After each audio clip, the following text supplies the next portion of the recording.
ito na. Pero something na nagagawa sa dagat na hindi nagagawa sa loob ng banyo. Mangisda. Mangsa! Survey says, Yes. Chico, something na nagagawa sa dagat na hindi nagagawa sa loob ng banyo. mamangka. Mamangka! Oo nga naman, sa dalawang ilog. Nandiyan may mamangka. Wala.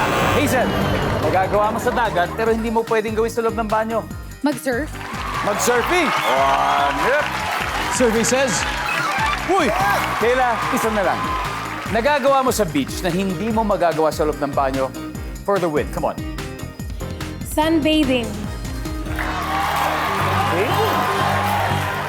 Kailan kayo huling nakapag-beach? Kasi kayo araw-araw. Di ba everyday on air? Paano yun? May bakasyon din ba? Wala kami bakasyon. Wala talaga. 365 kami. hardworking kami Except lahat. si Gino. Si Gino live ng live. Wala kami holidays. Wala kaming pre-record. Wala talaga. Wala Wala talaga. talaga. Committed kami. Ano galing, kami? ang galing. Kaya hindi kami magaling sa ganito kasi para masyado kami Diba, no? focus sa trabaho namin. So matagal na kayo hindi nakakapag-sunbathing? Matagal na. At nakakapag-beach? Pero banyo, para araw-araw naman. Everyday naman, Minsan. everyday naman. Okay, ang sabi po nila ay sunbathing.